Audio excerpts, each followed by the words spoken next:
নবীজি মক্কা থেকে যখন মদিনায় হিজরতে যান, কিছুদিন যাওয়ার পরেই নবীজির কাছে দুইটা বাচ্চা আসছে। একটা বাচ্চার বয়স হলো 8 বছর, আর একটা বাচ্চার বয়স 10 বছর। একটা বাচ্চা 8 বছর আর একটা বয়স 10 বছর। দুইটা ভাই। আমি আজকে এখানে যে আসছি, বিভিন্ন জায়গায় মাহফিলে গেলে ছোট ছোট বাচ্চারা এসে মুসাফা কয়, হুজুর তোমার বাড়ি কোনো, বলে না? আপনি একজন নতুন জায়গায় গেলে বলে না ছোট ছোট বাচ্চারা, সে যেমন তার প্রশ্নটা তো এমনই হয়। তো নবীজি বসে আছেন, বাচ্চা দুইটা, দুই ভাই জিজ্ঞেস করতেছে, হুজুর আপনার বাড়ি কোনে? সুবহানাল্লাহ বলবেন না? বাড়ি কোনে? আমার বাড়ি মক্কায়। তো আপনি মক্কায় বাড়ি, এখানে আসছেন কেন? মক্কায় বাড়ি, আমাদের বাড়িতে কি করেন? আমাদের গ্রামে আপনার কি? বলে যে মক্কায় আমার উপর অনেক নির্যাতন করে, জুলুম অত্যাচার করছে, তো এজন্য তোমাদের এখানে চলে আসছে। তো বলে তাই নাকি? হ্যাঁ। আপনার মতো একজন ভালো মানুষকে মক্কায় মারে মানুষ, আপনারে দিয়ে আমাদের এলাকার হাজার হাজার মানুষ আপ্যায়ন করে নিল। আপনি যখন আমাদের গ্রামে আসলেন তখন তলাআল বাদরু আলাইনা এভাবে সম্বর্ধনা দিয়ে গ্রহণ করলো। কিন্তু আপনার মতো একটা ব্যক্তিকে মক্কায় মানুষ মারে। আচ্ছা, সবচেয়ে বেশি মারছে কে? নবী আরবি সাল্লাল্লাহু আলাইহি ওয়াসাল্লাম ডাক দিয়ে বললেন, আমি মক্কার জমিনে যতদিন ছিলাম সব চাইতে আমাকে বেশি আঘাত করেছেন আবু জাহেল। আবু জাহেল আমাকে বেশি নির্যাতন করেছেন। বলে যে তাই নাকি? হ্যাঁ। নবীজির কাছ থেকে দুইটা বাচ্চা বাড়িতে চলে গেল। কিছুদিন পরে, একদিন দুই দিন, কিছুদিন যাওয়ার পরে একদিন দুই ভাই দেখতেছে মা আসমানের দিকে এভাবে হাত তুইলা কাঁদতেছে আর বলতেছে, গো আল্লাহ, আমার স্বামী দুনিয়ার জমি নাই, উপযুক্ত একটা সন্তানও দুনিয়ার জমিনে নাই। আজকে যদি আমার স্বামী দুনিয়ার জমিনে থাকতো, তাহলে শুনেছি নবীজি নাকি বদরের যুদ্ধের জন্য সাহাবায়ে কেরামদেরকে প্রস্তুত করাইতেছেন, তাহলে আমার স্বামীকে বদরের যুদ্ধে পাঠাইতাম। সুবহানাল্লাহ, জোরে বলিন একটু সুবহানাল্লাহ। যেই দুইটা বাচ্চা নবীজির জবান থেকে শুনছে যে মক্কায় আবু জাহেল মারছে, ওই বাচ্চাগুলোর মা একদিন এভাবে কায়দা কেঁদে কেঁদে আল্লাহর কাছে বলতেছে, আল্লাহ, আজকে যদি আমার স্বামী থাকতো তাহলে আমার স্বামীরে বদরের যুদ্ধে পাঠাইতাম। অর্থাৎ তখন বদরের যুদ্ধের সময়। আল্লাহ, আমার স্বামী নাই, এখন আমি কাকে মক্কায় এই বদরের যুদ্ধে পাঠাবো? ছেলে দুইটা আইসা দুই পাশে বসে মাকে ডাকতে বলে, মা, মা গো, কাঁদো কেন, কাঁদো কেন? মা ডাক দিয়ে বলে, বাবা, তোমরা কি শুনছো নাকি মক্কা থেকে যে আমাদের এখানে নবীজি আসছেন? নবীজি যে মক্কায় যেই লোকেরা নবীজিকে আঘাত করেছেন, এই মাসের 17 তারিখে, রমজানের 17 তারিখে তাদের সাথে একটা যুদ্ধ হবে। এই যুদ্ধের জন্য বিভিন্ন যুবকদেরকে নবীজি ডাকতেছেন জিহাদ করার জন্য, শক্তিশালী পুরুষদেরকে ডাকতেছেন। আজকে যদি তোমার বাবা দুনিয়ার জমিনে থাকতো, তাহলে তোমার বাবাকে আমি তাদের যুদ্ধের শরিক করাইতাম, বদরের যুদ্ধে অংশগ্রহণ করাইতাম। তোমার বাবা নাই, এজন্য আমি আল্লাহর কাছে কাঁদি, এত বড় একটা সৌভাগ্যময় যুদ্ধে আমার পরিবারের কেউ অংশগ্রহণ করতে পারবে না, এজন্য আফসোসে কাঁদি, আফসোসে কাঁদি। তোমার বাবা থাকলে তো যুদ্ধে পাঠাইতাম। ছেলে দুইটা মার কোলে রাখ দিয়ে বলতেছে, মা, ওই যুদ্ধের মধ্যে কি আবু জাহেল আসবে নাকি? সুবহানাল্লাহ বলেন না? ওই যে নবীজির জবান থেকে শুনছে নবীজিকে আবু জাহেল বেশি মারছে। মাকে ডাক দে বলে, মা গো, ওই যুদ্ধের মধ্যে আবু জাহেল আসবে নাকি? মা ডাক দিয়ে বলল, জি জি, হা, ওই যুদ্ধের মধ্যে আবু জাহেলও আসবে। ছেলে দুইটা মার হাত ধরে বলে, মা, আপনি যদি অনুমতি দেন, আপনি যদি একটা অনুমতি দেন, তাহলে ওই যুদ্ধের মধ্যে আমরা দুই ভাই যাব। সুবহানাল্লাহ, জোরে বলেন না সুবহানাল্লাহ। 8 বছরের একটা বাচ্চা আর 10 বছরের বাচ্চা মাকে ডাক দিয়ে বলে, মা, আপনি যদি অনুমতি দেন তাহলে আমরা দুই ভাই যাব। মা বলে ডাক দিয়ে বলে, বাবা, তোমরা তো ছোট মানুষ, নবীজি তোমাদেরকে যুদ্ধের ময়দানে নিবে না। মা, যাওয়ার দায়িত্ব আমাদের, আপনি একটাবার অনুমতি দিয়ে দেন। এত ভালো একজন ব্যক্তিকে এভাবে তারা মারবে আর আমরা ছেড়ে দেব? ওই যুদ্ধের মধ্যে আমরা দুই ভাই অংশগ্রহণ করতে চাই। মা মাথার মধ্যে নিচা পোছা দিয়া বলল যে বাবা যাও যাও, আমি দোয়া করে দিলাম, তোমরা যুদ্ধে অংশগ্রহণ করো।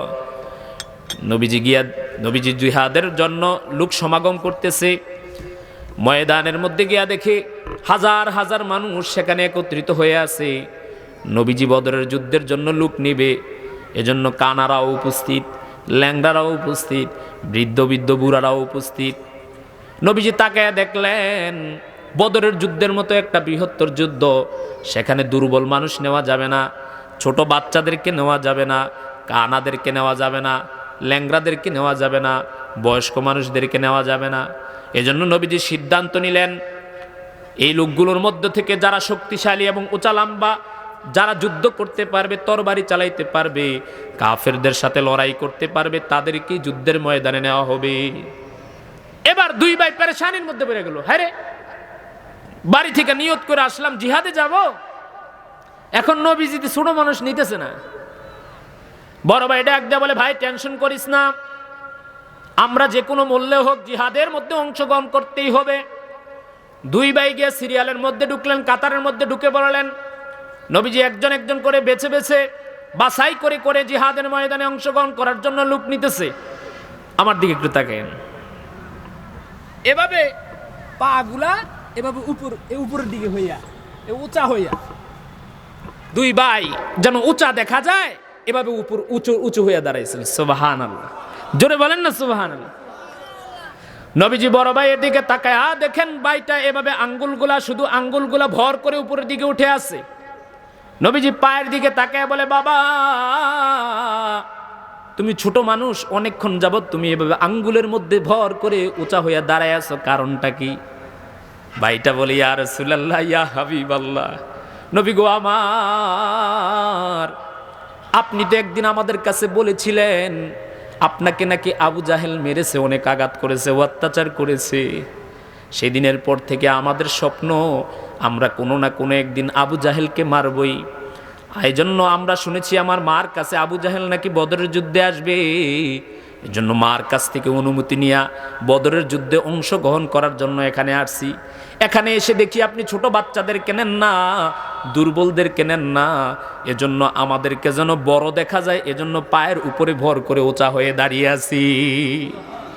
পায়ের উপরে ভর করে উঁচা হয়ে দাঁড়িয়ে আছি যেন আমাদেরকে বড় দেখা যায়। নবীজি বললেন, তুমি তো ছোট মানুষ, পারবানি? বলে যে পারবো ইনশাল্লাহ। হুজুর আমাদেরকে নেন। হুজুর বড় ভাইকে নিলেন। কিছুক্ষণ পরে ছোট ভাইটাকে দেখা যায় সেও আঙ্গুলের ভর করে উপরের দিকে হয়ে আছে। ভর করার পরেও তো ছোট মানুষ, 8 বছরের বাচ্চাটা আর কি হবে। নবীজি তাকে দেখে মুচকি হেসে বলে যে, বাবা তুমি এভাবে কেন দাঁড়িয়ে আছো? বলে যে, আপনার সাথে জিহাদের ময়দানে বদরের যুদ্ধে অংশগ্রহণ করব। নবীজি বলল, এত ছোট মানুষ তো বদরের যুদ্ধে নেওয়া যাবে না। বলে যে, আমার ভাইয়ের দি নিছেন। সুবহানাল্লাহ, আমার ভাইয়ের যে নিলেন, তা আমারে নিবেন না কেন? আমার ভাইয়ের নিছেন। তোমার ভাই তো তোমার চাইতে শক্তিশালী, একটু মোটা তাজা। কে বলছে? আপনি আমার ভাই থেকে আমি শক্তিশালী। কয় যদি আপনার বিশ্বাস না হয় তাহলে আমার ভাইয়ের সাথে আমাকে কুস্তি লাগাইয়া দেখেন। আমার ভাইয়ের সাথে আমাকে কুস্তি লাগাইয়া দেখেন। ও বাবা বুঝাইতেছি, 7-8 বছর নয় 10 বছরের বাচ্চার মধ্যে নবীজির প্রতি কত ভালোবাসা, নবীজির প্রতি কত প্রেম। নবীজিকে আবু জাহেল আঘাত করেছে, শোনার পর থেকে আবু জাহেলকে মারার জন্য দুই ভাই প্রস্তুত।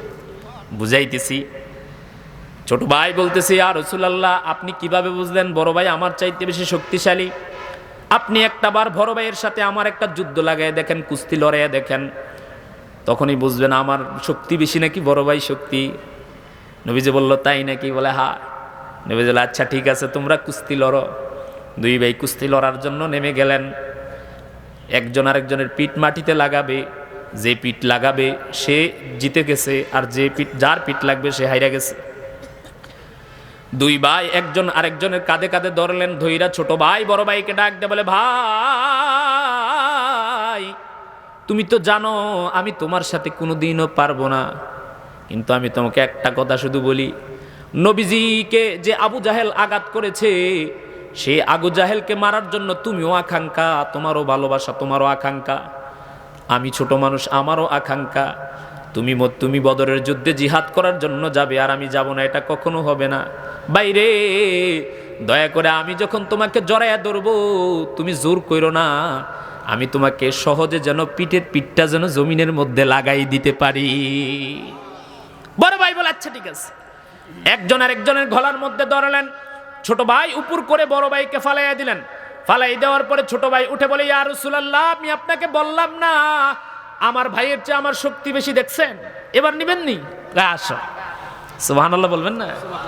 দুই ভাইকে নিয়ে বদরের যুদ্ধে রওনা দিলেন। বদরের যুদ্ধে ছোট দুইটা ছেলে সহ সংখ্যা ছিল মাত্র ৩১৩ জন। কাফেরদের সংখ্যা হলো ১০০০, মুসলমানদের গোড়া মাত্র ২টা, তরবারি মাত্র ৮টা। একজন পাল্টা পাল্টা জিহাদ হবে, তখন যুদ্ধ হবে। নবীজি সাল্লাল্লাহু আলাইহি ওয়াসাল্লাম কাফেরের বিশাল যুদ্ধের বহর দেখে আল্লাহর কাছে দুইটা হাত তুলে বলেন, আল্লাহ, আপনি তো জানেন আমার এই দুর্বল বাচ্চাদেরকে নিয়ে, ছোট ছোট মানুষদেরকে নিয়ে, এই অসহায় মানুষদেরকে নিয়ে এত বড় একটা বহরের সাথে যুদ্ধ করা সম্ভব না, লড়াই করা সম্ভব না, যদি আপনার দয়া করুণা না থাকে। ঠিক কিনা বলেন? আল্লাহ, এই যুদ্ধের মধ্যে একমাত্র আপনার সহযোগিতা চাই। আল্লাহ তাআলা জানায় দিলেন, নবী আপনি টেনশন করেন না, আপনার ৩১৩ জনকে নিয়ে আগায় যান। সুবহানাল্লাহ বলেন। ৩১৩ জন নিয়ে আগায় যান। নবীজি আগায় গেলেন, একজন দুইজন করে যুদ্ধের মধ্যে পাঠাইতেছে। হঠাৎ করে বড় ভাইটা একটু আগাইয়া আব্দুর রহমান ইবনে আউফ রাদিয়াল্লাহু তাআলা আনহুকে ডাক দিয়ে বললে, চাচা চাচা, এই যে এতগুলা মানুষ দেখা যায়, এর মধ্যে আবু জাহেল কোনটা? সুবহানাল্লাহ, সুবহান। এই যে মানুষগুলা দেখা যায়, এর মধ্যে আবু জাহেল কোনটা? আব্দুর রহমান ইবনে আউফ ডাক দিয়ে বলে, ওই যে উঁচা লম্বা লোকটা দেখা যায় ঘোড়ার মধ্যে উঠে বসে আছে, এটা হলো আবু জাহেল।